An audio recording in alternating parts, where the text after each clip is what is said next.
continuación, desde el altar de nuestra iglesia evangélica, Cristo Salva, de calle Salta 433, presentamos al pastor Mario Mulki. Eres nuestra roca, nuestra fortaleza, nuestra esperanza.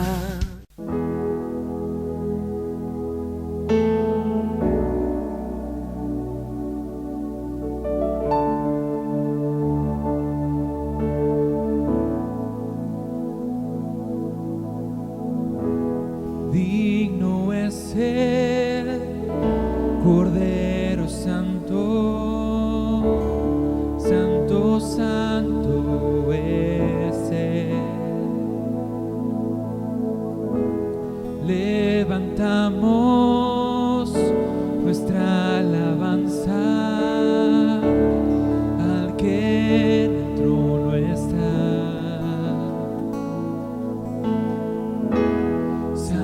Santo, Santo, Dios Todopoderoso, ¿quién fue, quién es, quién vendrá?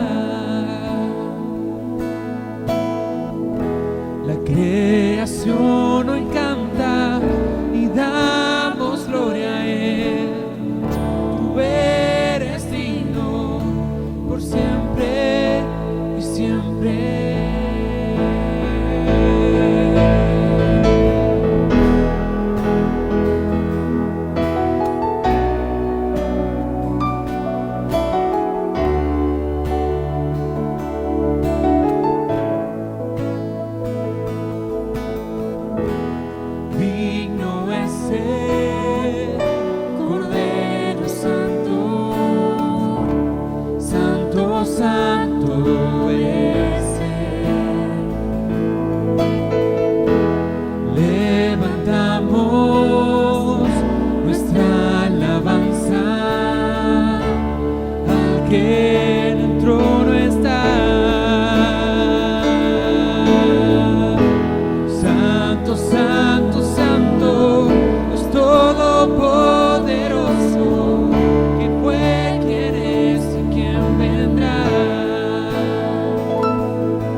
Tengan la misma actitud que tuvo Cristo Jesús.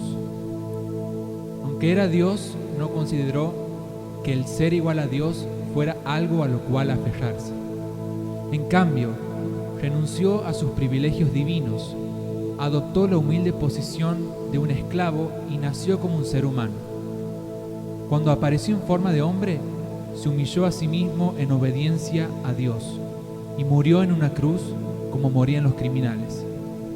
Por lo tanto, Dios lo elevó al lugar de máximo honor y le dio el nombre que está por encima de todos los demás nombres, para que, ante el nombre de Jesús, se doble toda rodilla en el cielo y en la tierra y debajo de la tierra, y toda lengua confiese que Jesucristo es el Señor, para gloria de Dios Padre. Santo, Santo, Santo, Dios Todopoderoso, ¿quién fue, quién es y quién vendrá? La creación hoy canta y damos gloria a Él. Tú eres digno por siempre y siempre.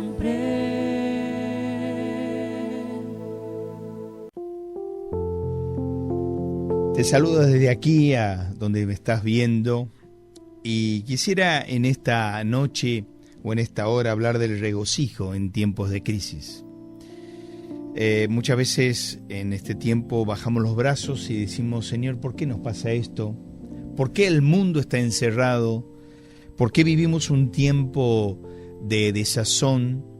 Y yo estaba pensando, así como en la cena hemos visto Gálatas 4, irnos a Filipenses capítulo 4, cuando Agustín de Hipona dijo alguna vez: no me interesa lo que el hombre posee, me interesa lo que posee al hombre. Y muchas veces posee al hombre una angustia, una ansiedad, un dolor. Y yo quisiera que juntos podamos ingresar en este libro maravilloso del apóstol Pablo, Filipenses. Usted conoce la historia, él estaba en la cárcel de Roma, año 63. Llega una ofrenda de Epafrodito y él empieza a escribir con sus manos, con su pluma dorada, con sus pies en el cepo, y tal vez tenía un secretario porque él tenía problemas en la vista, según algunos historiadores, y empezó a escribir una carta del gozo, una carta maravillosa de agradecimiento de 4 capítulos del libro de Filipenses. Capítulo 1 nos habla de conflicto, capítulo 2 nos habla de Cristo, capítulo 3 nos habla de carrera y capítulo 4 nos habla de contentamiento. Ahora, regocijo en tiempos de crisis. Vamos al capítulo 4, usted tiene su Biblia ahí, y vamos a tratar de desmenuzarlo. Esto va a ser distinto, porque quisiera que veamos lo que dice la Biblia, analizando un poquito las palabras en el original para salir de la angustia, del temor, y tener alegría y gozo en este tiempo de crisis. Regocijo en tiempos de crisis. Dice Filipenses capítulo 4, verso 1, así que hermanos míos, amados y deseados, gozo y corona mía, estad firmes en el Señor siempre. Yo no puedo tener regocijo en mi vida si no estoy firme. Yo no puedo tener regocijo si no tengo una vida devocional. Yo necesito estar cerca de Dios, firme en el Señor, para tener ese regocijo en tiempos de crisis. Y empieza a ir al punto el apóstol Pablo y dice: ruego a Evodia y Síntique que sean de un mismo sentir en el Señor. ¿Quiénes eran estas 2 mujeres? Porque eran 2 mujeres. ¿Quiénes eran las pioneras? Nada menos ni nada más que las pioneras del libro o de la iglesia primitiva, de la iglesia de Filipos. Hechos 16 nos cuenta que estas 2 mujeres eran las grandes líderes que llevaban y conducían al río para hacer la hora de la oración. Eran 2 mujeres espirituales, no eran 2 mujeres chismosas. Eran 2 mujeres espirituales que amaban al Señor, pero muchas veces Satanás se interpone. Y hay competencia ministerial, y hay roces en la iglesia, y hay celos y envidias. Bueno, eran 2 pioneras que tuvieron un gran problema entre ellos. Este problema llegó a los oídos del apóstol Pablo. Y dice: asimismo te ruego también a ti, compañero fiel.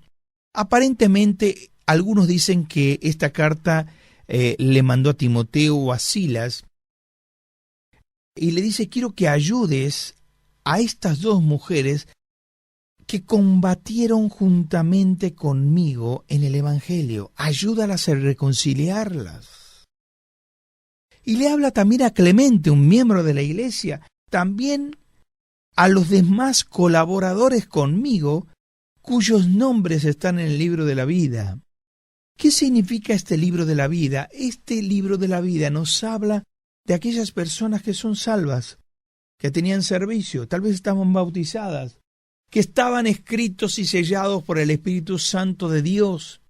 Este libro de la Biblia que habla en Malaquías, que habla en Apocalipsis, es el libro santo. Los que se hallaron en el libro de la vida son personas cristianas.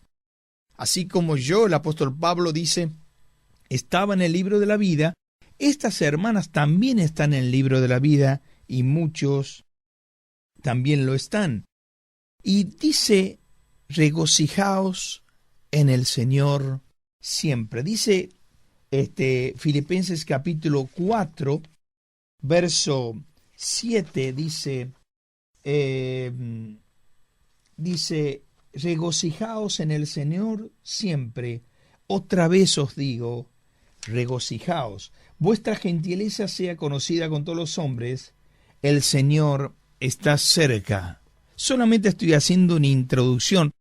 Empieza a hablar de este regocijo y el apóstol Pablo va a usar una figura de dicción que es epanadiplosis. Es una figura retórica de construcción que consiste en empezar con un vocablo y terminar con un vocablo para darle énfasis a la frase, en este caso a un mandamiento. Dice, regocijaos en el Señor siempre.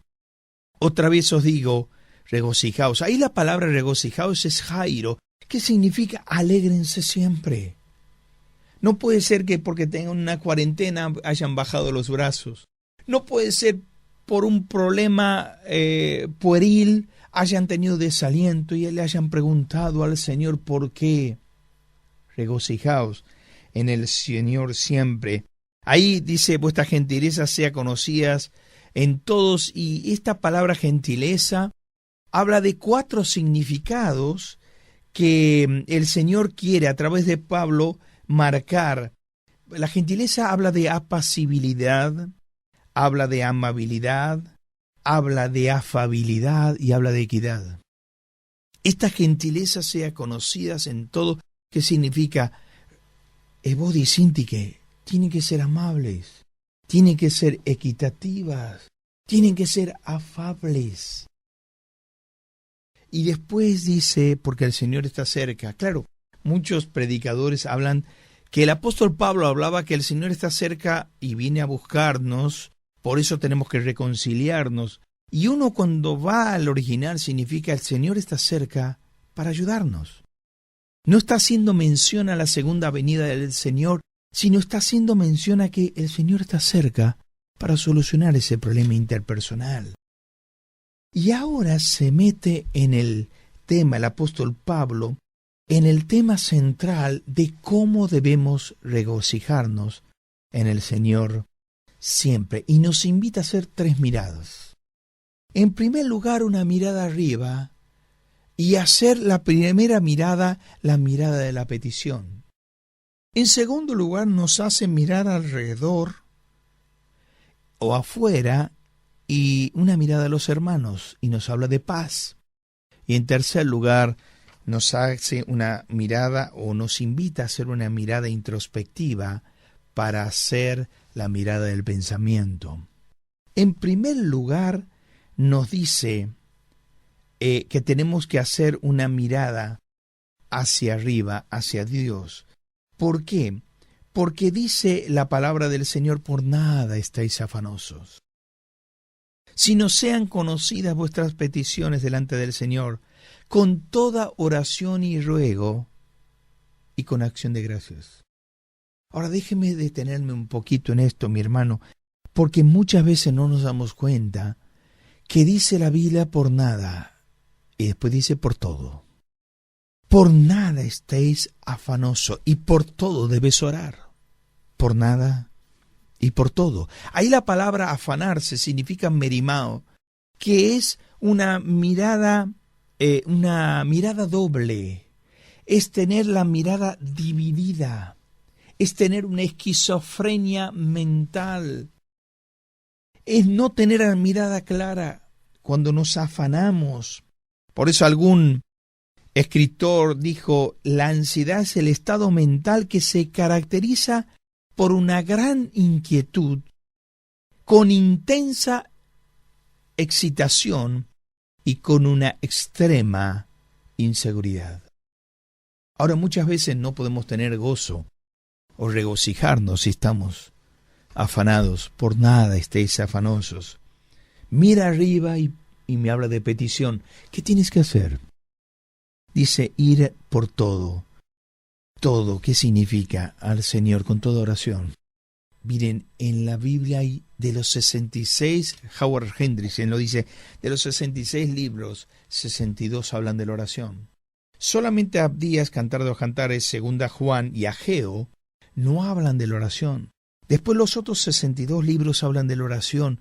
Yo tengo que saber que la oración tiene que ser el medio de vida de mi vida. Tiene que ser el secreto de mi éxito.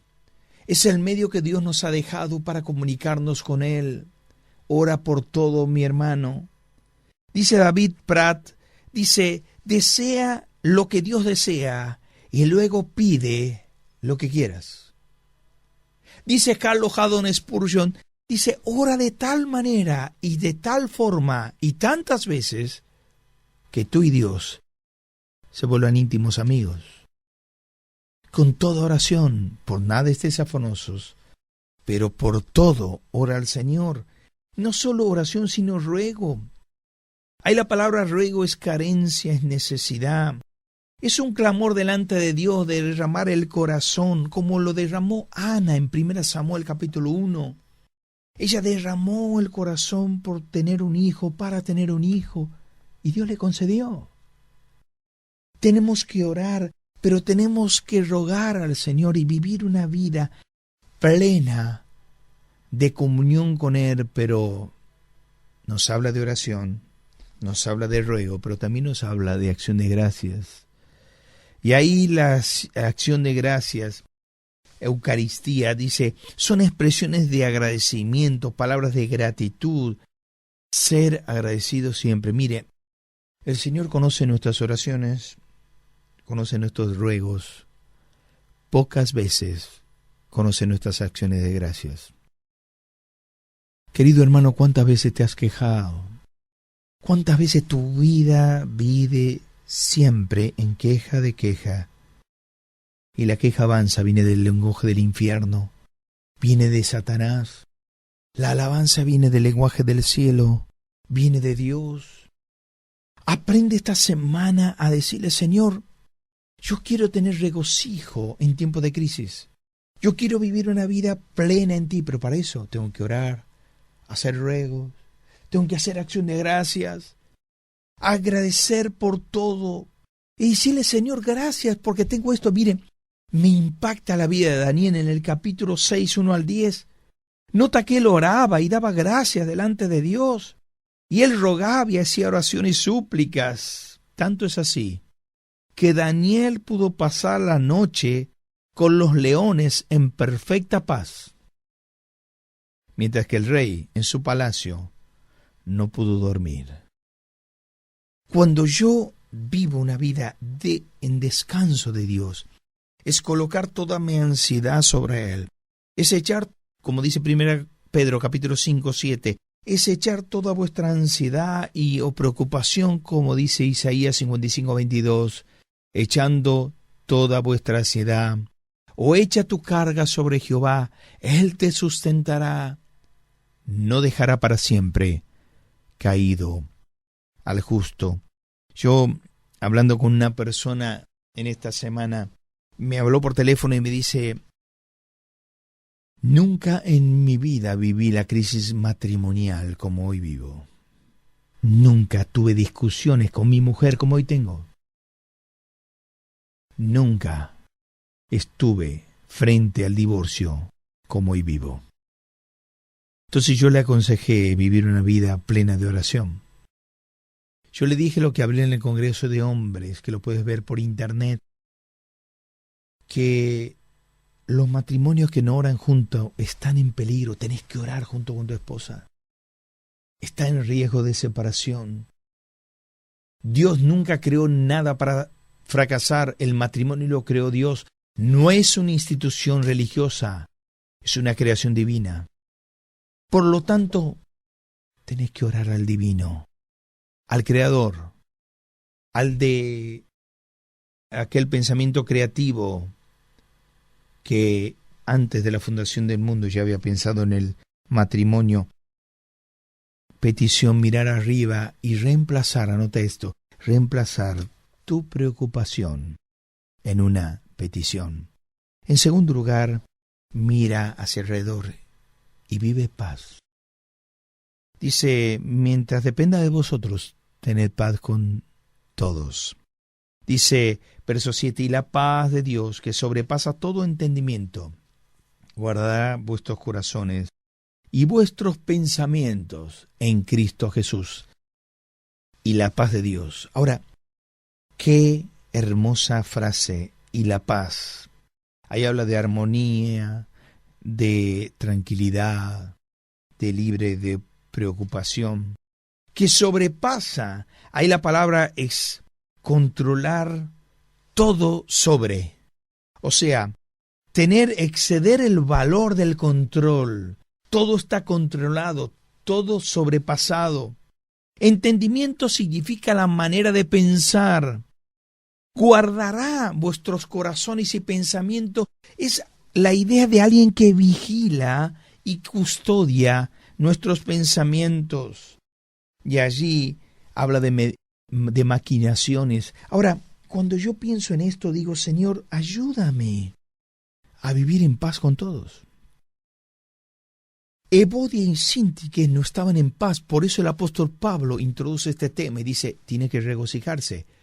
Pero cuando haya presencia de contienda, nota esta frase, hay ausencia de contentamiento. Cuando hay presencia de contienda, hay ausencia de contentamiento.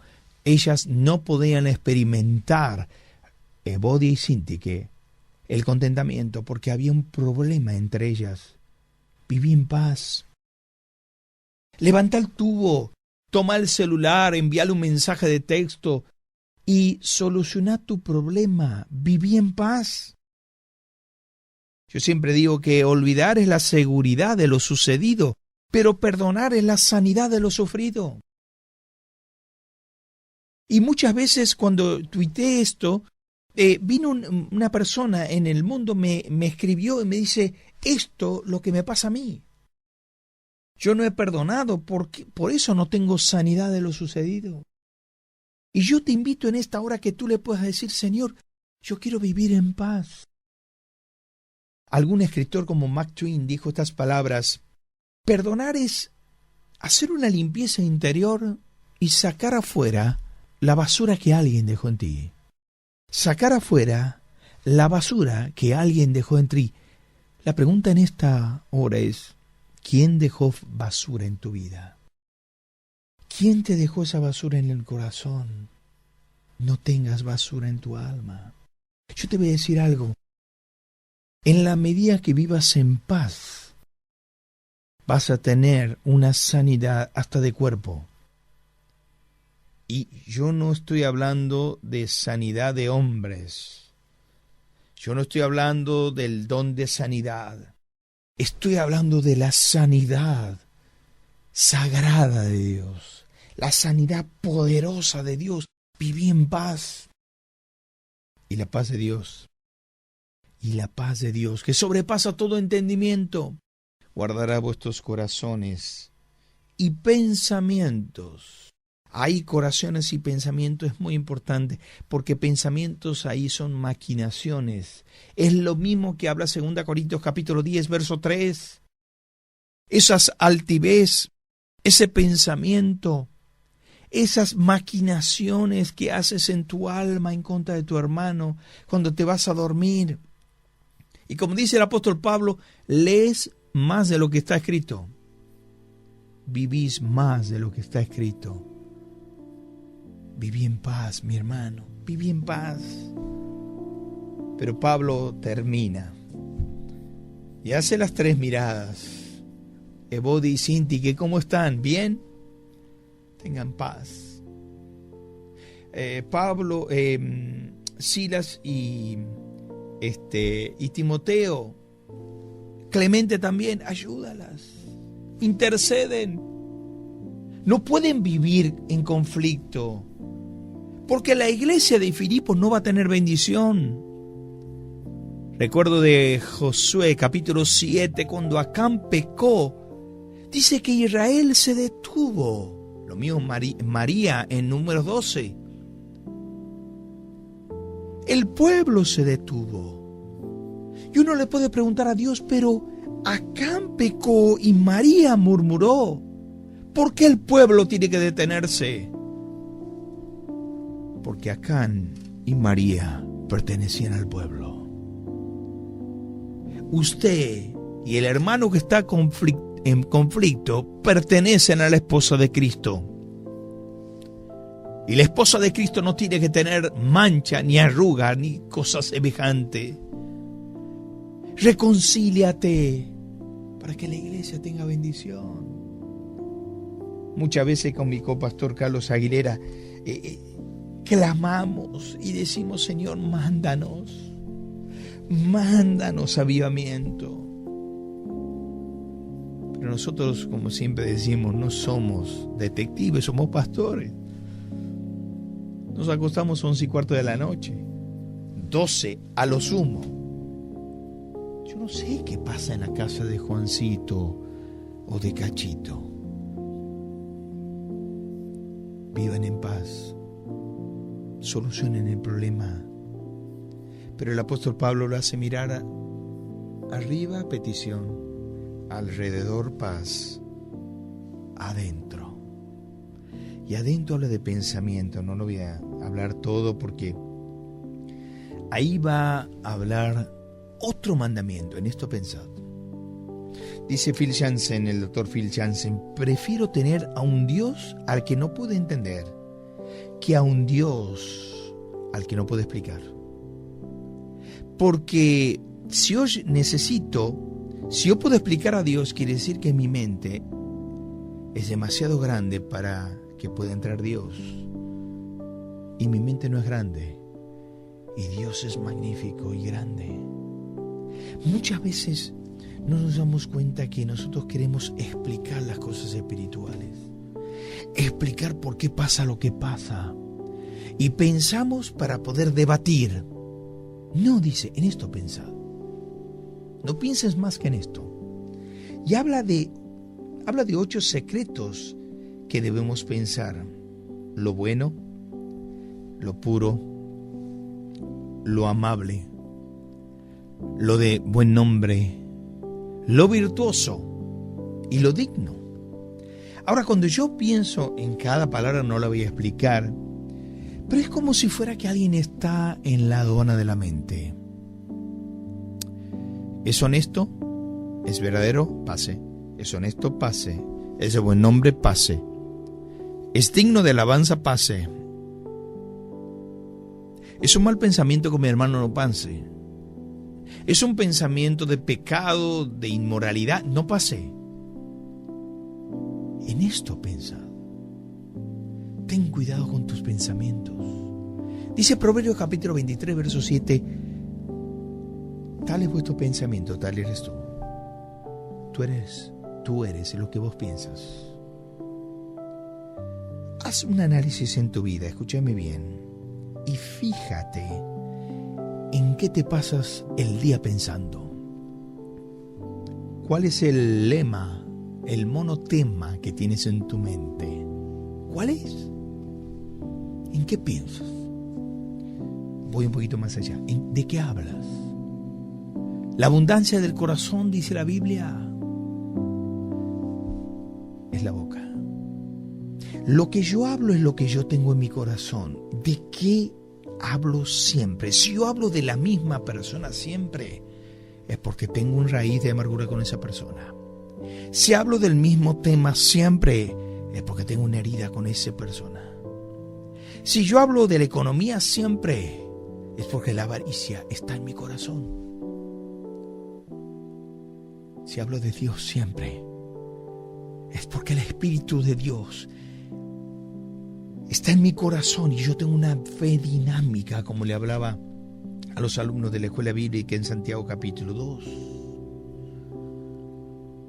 Pero termino. Usted fíjese cómo termina: y lo que aprendiste de mí, y recibiste, oíste y viste en mí, esto haced, otro mandamiento, esto haced, en esto pensad, y regocijaos en el Señor siempre. Y el Dios de paz estará con nosotros. Y el Dios de paz estará con nosotros. ¿Cómo era antes? La paz de Dios. Si yo hago lo que me dice la palabra de Dios, la paz de Dios estará conmigo. Y si yo hice lo que me enseñaron, el Dios de paz estará conmigo. Y esto le hablo para aquellos que no tienen el Señor. Yo no puedo tener la paz de Dios, que sobrepasa todo entendimiento y que guarda mi corazón en Cristo Jesús, si no tengo la paz con Dios. Esa preposición en, cuando cambia en con, me habla de salvación. Dice Romanos 5:1, dice: justificados pues por la fe, tenemos paz por medio del Señor Jesucristo. Si bien tú crees que Jesús, el que murió en la cruz, es historia, no sos salvo. Si crees que el Jesús que murió en la cruz es salvación, tienes la vida eterna. Tienes que recibir a este Cristo para tener paz con Dios. Tienes que decirle: Señor, yo quiero vivir el regocijo tuyo. Como dice Albert Camus, los hombres mueren sin ser felices. Y yo le di a Albert Camus: los que no tienen a Cristo. Porque los que tienen paz con Dios reciben el gozo de Dios, el Espíritu Santo de Dios, el fruto del Espíritu, que es uno: amor, gozo. Es el regocijo de Dios. Es hermoso de decirle: Señor, yo te necesito como un Salvador. John Newton, aquel gran escritor de los himnos, él dijo estas palabras: yo soy un gran pecador, para esto necesito un gran Salvador. Y Jesucristo es un gran Salvador. Tú me dirás: pero ¿cómo tengo que hacer para recibirlo? Para tener paz con Dios, tienes que arrepentirte de tus pecados. Sí. ¿Dónde estás? Arrepiéntete de tus pecados. Decirle: Señor, me arrepiento de mis pecados. Yo he cometido pecado contigo, por eso no tengo paz contigo. La segunda cosa es que debo creer en Cristo Jesús. Creer que Él ha muerto en la cruz del Calvario. Creer que Él ha derramado su sangre. Creer que es el único que me puede limpiar de mis pecados. Creer en Cristo. En tercer lugar, tengo que entender que las buenas obras no me salvan. Que las buenas obras son trapos de inmundicia delante de Dios. Que yo no tengo que tener una fe muerta, sino una fe dinámica. Yo no tengo que tener una fe de defunción, sino una fe dinámica. Entonces tengo que entender que para ser salvo no tengo que hacer obras. Tengo que creer, tengo que tener fe en la cruz. Y la cuarta cosa, tengo que recibirle. Abrir mi corazón y decirle: Señor, yo no hice nada. Tú hiciste todo. Yo estoy muerto sin delitos y pecado, pero sé que la salvación es eterna y para todos, porque dice la Biblia: venid a mí, todos los que estáis trabajados y cargados. Todos los que estáis trabajados y cargados. Y en Isaías 55 dice: mirad a mí todos, y sed salvos todos los términos de la tierra. Recíbele a Cristo en tu corazón. Dile: Señor, yo quiero en esta hora abrir mi corazón y que el Cristo resucitado entre a vivir en mi vida y me salve y me perdone y me dé la vida eterna de una vez y para siempre jamás, porque nunca más perderás la salvación. Nunca más. Nunca más. Que Dios te bendiga. Y hasta la próxima conferencia o video que hagamos. A Dios sea la gloria. Amén. Este programa fue una presentación de Iglesia Evangélica Cristo Salva, de calle Salta 433, en la voz del pastor Mario Mulki, una producción de Radio de la Fe. 105.7. Una sintonía del cielo para bendecir tu vida. La noche oscura es, mas tu luz brillará. ¿De quién temeré?